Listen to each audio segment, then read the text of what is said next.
Johnathan Doe has released a new film in the Erotic Grotesque Nonsense Series, Majestic Faucet Of Projectile Bile. I've always had a soft spot for this series going way back in 2020 when Barf Bunny was released. And now that I say that, man, time really does travel fast, doesn't it?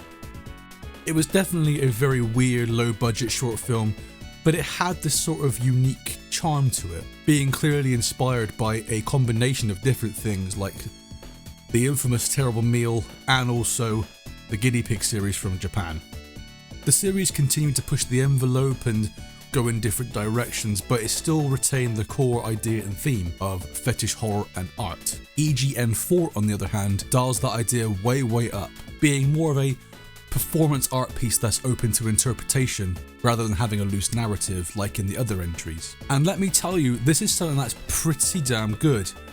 If Barf Bunny is a combination of different films, then this one is a mixture of Genki Genki and the cult film Begotten. It stars newcomer Regan Fox, who plays a nameless woman that descends into this isolated and dark world filled with eroticism and vomit-filled rituals. There's no messing around with establishment this time and gets straight down to business. And I'm confident that this is by far the best in the series, closely followed behind The Degenerates.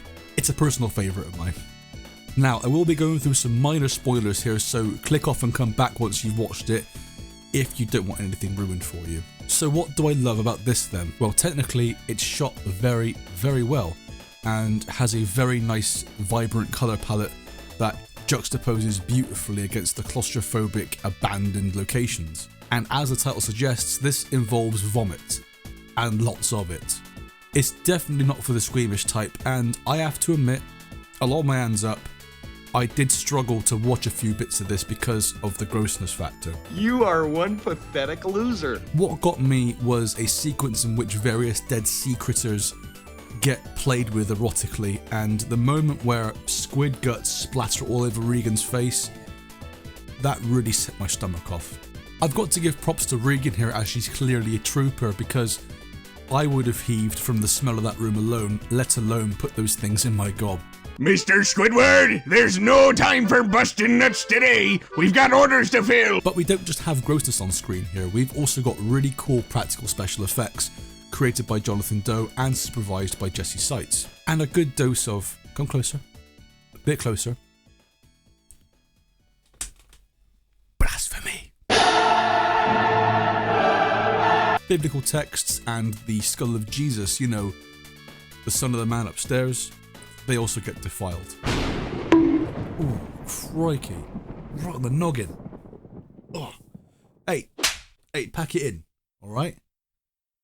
It's not my fault what happened to him. I'm just trying to do a review here, alright? Yeah, that's what I thought. Sausage fingers away from me, boy.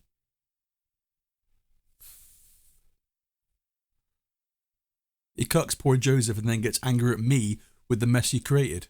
It's the utter cheek of it. Speaking of the skull that was used, I have no idea if it's real or fake. It's that realistic. And if somebody could confirm that for me, that would be incredible, because I was sat there pausing this over and over and over again, trying to figure out if it was, you know, real or fake.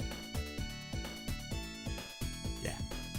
JC's noggin gets slathered with guts, doused in flammable holy water, and in true EGO fashion, gets put out with bloody stomach content, where Regan makes this really demonic, unhuman noise, and it's just very off-putting and creepy, and I liked that. Even though it's a gross scene and would probably send multiple Baptist churches out with pitchforks and torches, I've got to say it manages to have this artistic quality to it. But like I said previously, this is an art film and doesn't necessarily hold a narrative, it's more open to interpretation. And to me, this kind of represents it represents the rejection of religion, in this case Christianity, and embraces something a bit more sinister. Although it does have this scene where it's set in this beautiful church, and I'm not a religious person by any stretch of the imagination, but I do love those types of places. I love historical landmarks and all that kind of gubbins, and they have something about them that just holds this, you know, special place in my heart. You know, I think that was a really nice touch. EGN4 though has a very slow pace, and I can imagine for some this might be considered boring or off-putting, but to me, it didn't bother me in the slightest. It has this sort of unbearable tension, and what I mean by that is, we know something fucked up is going to go down in the next few scenes, but it makes you wait it out, and it's just, like I said, it's unbearable at times. Things sort of get slowly revealed from under lids or under cloths, and yeah, it makes you clench, if that's the best way to put it.